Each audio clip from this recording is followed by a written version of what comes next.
Hello, and welcome back to another episode of Imperfect Marketing. I'm your host, Kendra Corman, and today I'm very excited to be joined by Max Ivey. He is a blind serial online entrepreneur with over 15 years of lived experience. His passion is advocating for accessibility and inclusion by showing business owners what's in it for them. He shares the whys and the hows. He also shares his knowledge through writing, speaking, teaching, consulting, and podcasting. So thank you so much, Max, for joining me. I'm really excited to be talking to you today. Well, thank you so much, Kendra, for having me. And I'm excited to realize that accessibility is something that you and your company have been knowledgeable about and invested in for a long time before having this conversation. So congratulations to y'all. Thank you. So let's talk about accessibility, right? What are some of, I think one of the biggest places people don't think about or don't really consider accessibility is their website, even though they need to make sure it's accessible, right? So what are a couple of those when it comes to disabled visitors to their site? Right. Well, I would say one of the biggest mistakes is creating a site that is built based on the quote marketing best practices unquote, the whatever the website developers are telling you is the exciting cool thing to be doing at the moment, because quite often things like that can cause challenges with accessibility, such as hover cards, which are a big thing, can be a real problem for screen reader and screen magnification users. Color contrast when you're creating images or when you're settling on the foreground and background colors on your websites can not only cause a problem for people using screen magnification, but also for people who have epilepsy or dyslexia. You know, basically, the more complicated that you make your website, the fancier things you add to it in hopes of attracting people to your site and keeping them on your site long enough to do business with them. You just have to make sure that those are not creating problems in accessibility.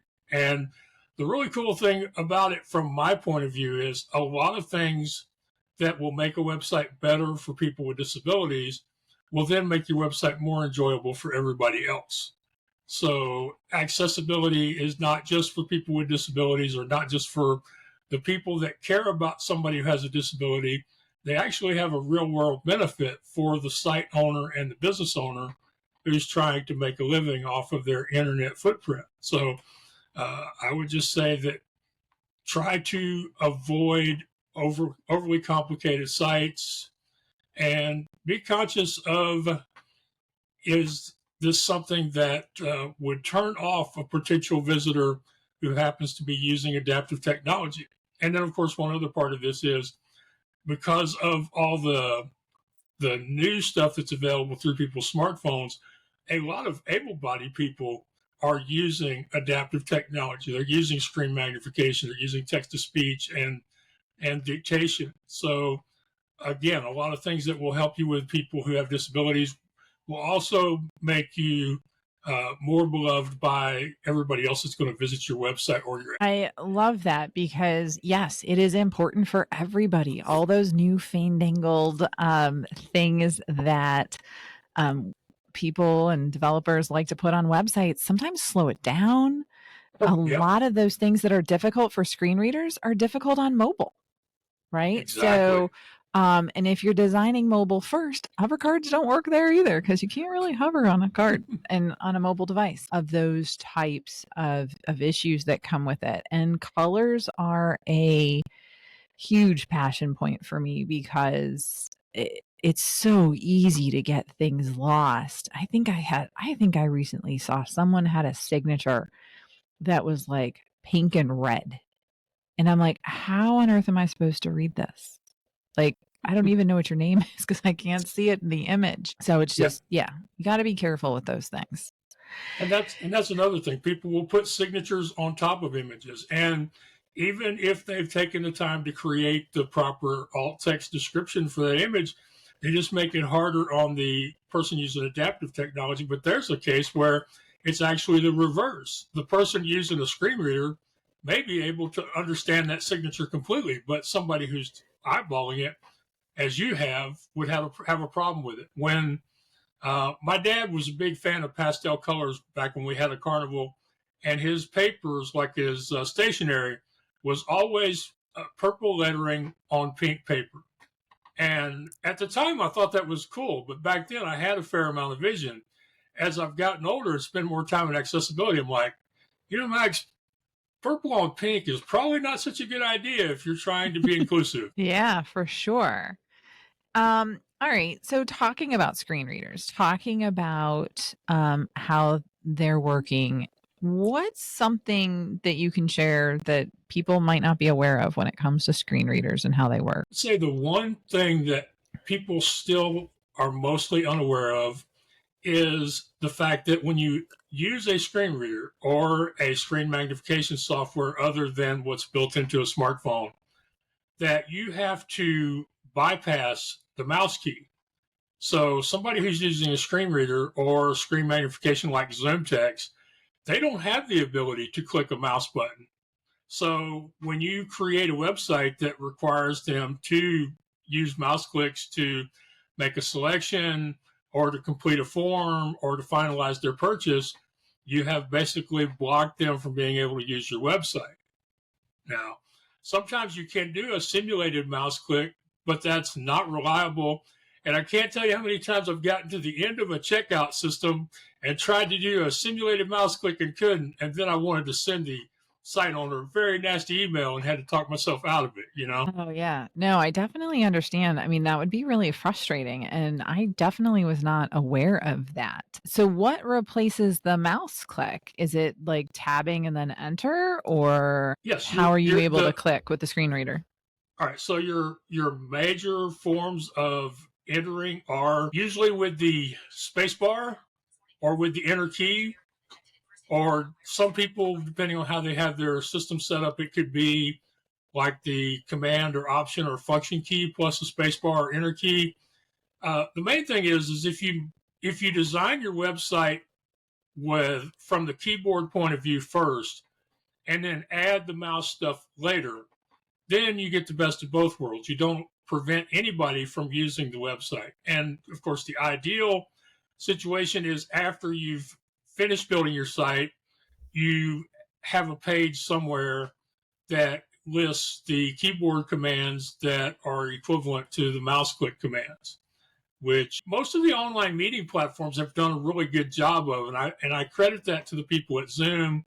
I know you're a Riverside user, but I think so many people started with Zoom as the model for online meeting that most of them have built in really good keyboard command options to go along with the mouse click options.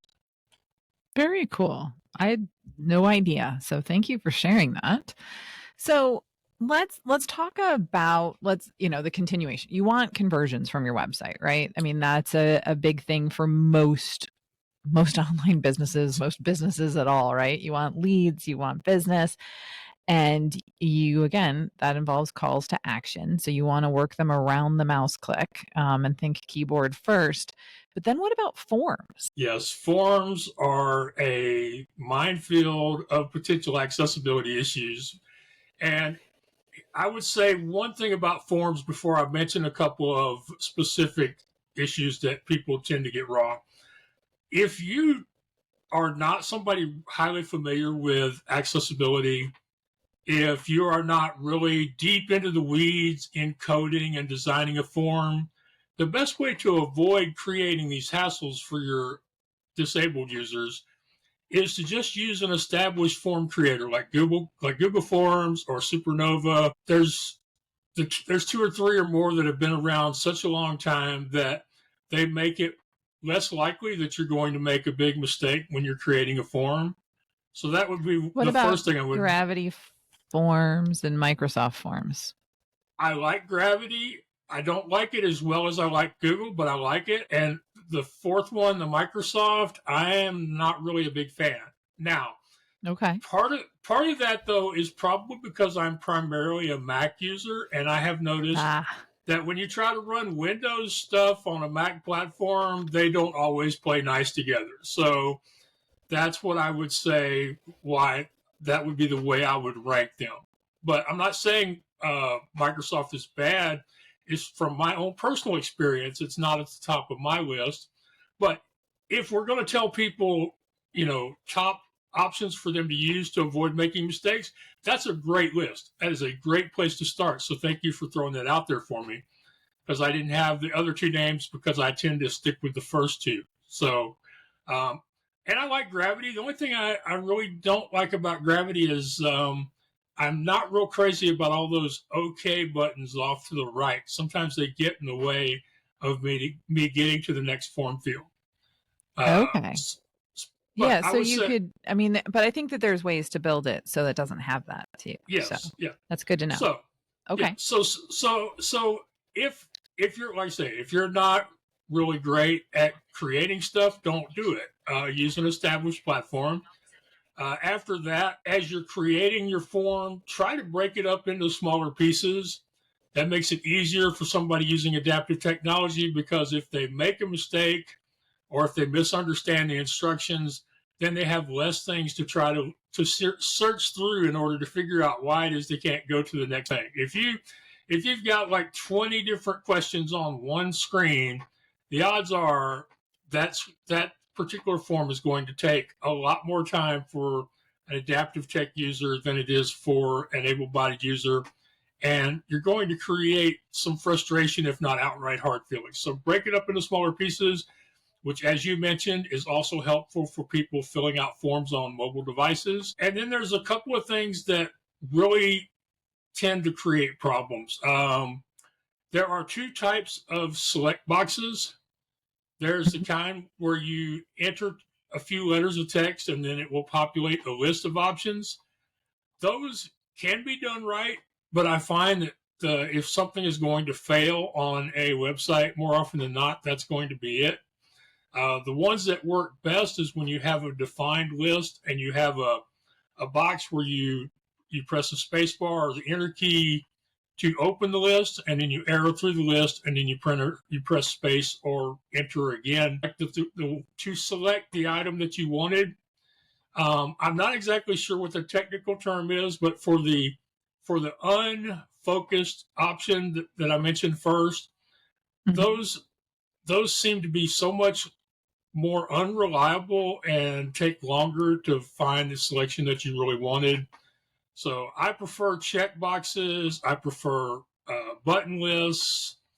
I prefer grids, or I'm trying to think what is the other one that sometimes run.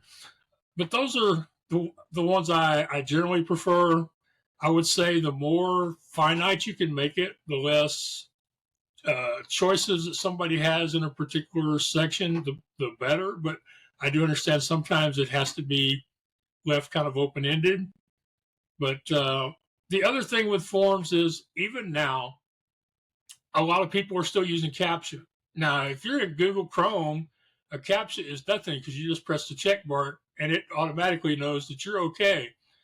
But even now, I run into CAPTCHAs where there isn't an audio option, or the audio option is not something that I can easily solve. The volume is set too low. The words or numbers are read in amongst other sounds that are there for noise, or they read me a string of words, but the string of words didn't start or started later than the person recording them thought they did. So sometimes it's just, multiple attempts to solve a caption. You would think at this point in our lives, 2024, that we wouldn't have that problem anymore, that, there would be some very simple audio options or non-visual options. I mean, if it wants to tell me to select what signs are octagonal and it has check boxes that are attached to images that are described, then I could do that. But I would say the most important thing after keeping the form simple and using established platforms is test your form. Make sure that you can actually complete it. And then if you have a way of reaching out to somebody with a disability, have them test it. Barring that, I understand that there's a product or a website called Waves, which is a free option to test things. But anytime you get an opportunity to test a form before you start sending it out into the world as the way people can connect with you, and as you mentioned, when we create these forms, we want people to connect with us, whether that's to make a purchase, to become a subscriber, to follow us, or to even just give us feedback. So we're wanting to connect with people. And forms are the most aggravating thing sometimes. Yeah. Well, and I didn't even think about the shorter content, and I should. I teach adjunct faculty at Rochester Christian University, which is a local university here in Detroit, Michigan, outside of Detroit, Michigan. And I'm teaching. I had a student who was visually impaired. We did plain PowerPoints. There was no backgrounds. There was no like anything she could do to get, so that her screen magnification and everything helped her through class, got her everything in advance, little things like that. But I didn't even think about how much she zoomed in and how like a 20 question form would be just very difficult. Yeah, and it's of course because you try to think, difficult for anybody, let people but see all the questions. yeah, yeah. Here's another one you probably haven't thought of, but I'm going to bring it up because you are a professor and educator. Most people aren't aware that when you create PDFs, so say like you're creating a slide, that the default in Adobe is for those slides text to be read from top to bottom, as if you're reading them like you're reading an eye chart.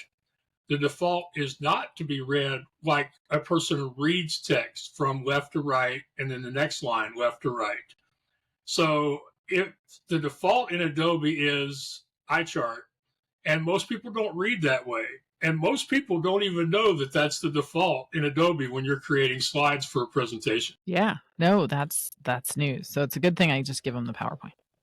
And they can do whatever they want to do with it, maybe. And that's right out of an article I wrote last year on inclusive presentations. If you can find a way to give people the PowerPoints in advance, that's ideal. Most presenters and most speakers, and I would think even educators who give the same course structure on a yearly basis, probably still don't think to send that information in advance of their talks. Yeah. No, I get it. And it's always a balance, at least for me when I'm teaching, because it's like I don't want them to look at the solutions that are in the PowerPoints ahead of time. When we're talking about things, if I'm going to pull up the answers on the screen, I want to have a conversation. But those students don't actually look at the actual presentation. So we can do a part without the answers and then a part with the answers. Yeah. But that would work. Yeah. Another one that's a pretty common problem is marketers. Every day I hear more ads on television about clicking my QR code. And of course, clicking a QR code is possible. I'm not one of those people who can do it, but it is possible. But most people, when they create a QR code, they don't realize that if they want to make it easy for somebody with limited vision or somebody depending on the speech on a phone or camera device to click that QR code, that the QR code needs to be fairly large. It needs to be clearly delineated. It needs to be in the center of the screen if possible. And what would be ideal would be if it was the only thing on the screen. Of course, they're not going to do that because they want you to still be able to see the product they're advertising. But QR codes is another one of those things that is designed to bring people to your websites, but in fact could be excluding a lot of people from visiting your website. So if you're going to use them and depend heavily on them, don't stop dropping the name of your URL or your telephone number when you also tell people to click on that QR code. Great tips. These are fantastic. So let me ask you a question about podcasting. So what are some tips that you might have, since you're a podcaster, I'm a podcaster. I've got a lot of people that are starting podcasts listening to these episodes. What do you recommend to them to make their podcast more accessible? Right. Well, the first thing I try to point out to them is you may record your podcast in video, but the vast majority of people will consume it in audio. So if they are listening to you, then basically your podcast audience is just as blind as I am. And knowing that's the case, we really should take that into account when we create our content so that we create an inclusive, compelling type of content that will allow our listeners to be more invested in us as a host, a show, as content. So if you're recording, and most of us are recording a video and then either repurposing the audio or posting strictly the audio, when you record the video, you want to have the closed captioning, which there again, we get a lot of help from the meeting hosts because most of them now offer automated transcriptions or automated closed captioning. So you want the closed captioning so people who do need that service, people that are hearing impaired, can enjoy the video part of your show. But you also want to have audio descriptions where, whenever possible, there is narration of things that are important to the audio listener that they would not know about if they hadn't seen the video portion of the podcast or of the recording. So, like, if at some point I make a violent physical reaction of some kind, I hope that the podcast host will make a point of noting that to the listeners that will be catching it on the recording. So I would say that's, doing audio descriptions of yourself, your guests, your surroundings, at least once every so many episodes. In general, the host and the host's recording space is not going to change much. So that once they've done it a couple of times, people will probably have that visual image in the back of their minds. But if you can get your guests to do it, it is a little challenging. It does feel weird the first time people do it. If you can remember that people love to know about your pets. So if your cat or dog or your snake makes a regular appearance on your podcast, don't miss out on the opportunity to let your audio followers know just how cute they is. It's about creating a connection with your audience, and the more they feel like they are there with you when they are listening on that bus or in their car or in the plane or wherever, the more likely they're going to stick with you, become a loyal listener, and tell other people that they should be listening to you as well. So to me, I see it as a competitive advantage. It allows a new podcaster especially to start building and growing that audience a little more quickly because they know about this. And a lot of other hosts either don't know about it or have decided that they're not ready to do it. So audio descriptions on your video and your audio, print transcripts are great for the hearing impaired. Here's a stat I recently found out. Among people under the age of 30, 37% of them won't watch a video without closed captions, even though they are not hearing impaired. Doesn't surprise me. Yeah, so if you're putting videos up on YouTube, TikTok, Instagram, and you haven't checked that box so it's closed captions are being added while you're recording it, you could be missing out on the potential to go viral. Just think about it that way. And then, of course, the podcast, you want to make sure that your podcast player is easily accessible by people using adaptive technology. You want to make sure the basics are there, that they can play, stop, fast forward, rewind. I know that sounds overly simple, but trust me, there are still some players out there where finding the button or clicking the button can be a little bit of an issue. It's usually with the free hosting companies, but every once in a while you'll see it on a paid one too. Usually after a major upgrade, you'll have some troubles clicking the play button. You want to make sure that they can easily subscribe to your podcast. So make sure your subscribe buttons are text and image, or only text instead of just images. Or if they are images, make sure that they have the alt text descriptions. Back to your website, since most people are going to host their podcast to their website, you want to take steps to make sure your website is accessible and that they can easily, quickly get to your podcast content if that's the main reason why you want them to come to your website. You want to do the same with your social media posts, with your email newsletters. And of course, one of the real problems with getting hosts and other site owners to really invest in the alternative text descriptions for images is at present, there's no way to assign the text description to the image. So each time you post an image to another platform, you have to either write that description over again or you have to copy and paste it. So if you're one of these people who's posting multiple photos to multiple platforms each time you have a new post, that can become very time consuming and can make you not want to spend the effort because you got so many other jobs that you have to be doing. And with email newsletters, whether you're using just your basic email program or using one of the autoresponders like Aweber, Constant Contact, MailChimp, most of those either don't or only recently added the ability to put text descriptions with the images that go out in your email list. I still get mostly emails in my inbox that say image description not available. I get that all the darn time, and that doesn't tell me anything about the picture or why I should care about the rest of their email. And as I like to tell people, when it comes to images and videos, you spent a lot of thought and time, and in some cases, a lot of money to create what you believe is a compelling image or video that's designed to drive traffic to your website and sales to your company.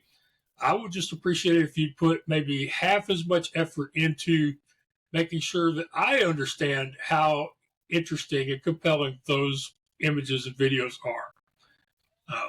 Because Well, and I would say if you're a service provider for your email, don't include any images. 99% of emails that I'm getting now from top performers, multi-billion dollar coaches, consultants, online business owners don't have images. Make it easy for people to read it no matter where they're at. The images just clutter the message. Thank you so much, Max, for all of this information. For all of you listening and watching on this, this is a ton of free consulting that is very, very valuable. Before I let you go, Max, I do want to ask you the question that I ask all of my guests.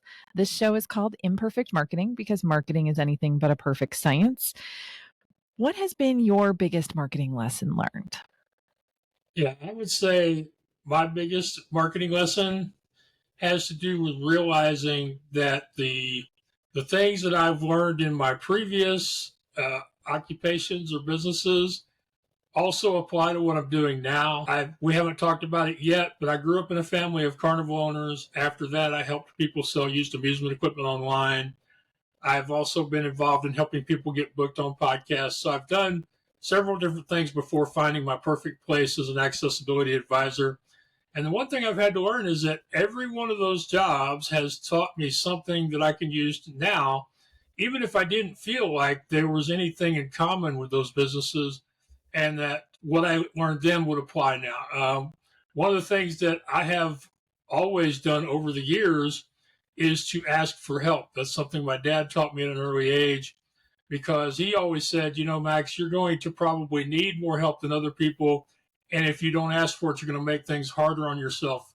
So we had a thing, we would say, if you don't ask, they can't say yes, which a lot of years was the only way we were able to book enough events so that we could somehow make a living with our carnival. And, that's one of those things that still works for me now. I have been on many podcasts that I probably wasn't quite ready for as the guest. I have gotten opportunities like getting to go to New York City as one of the Amtrak writers in residence when even in my own mind, I didn't believe I was qualified. But over the years, I've learned to just go ahead and ask because if I don't ask, they can't say yes. And that's just one of the many things I learned from my days as a carnival owner that still applies now.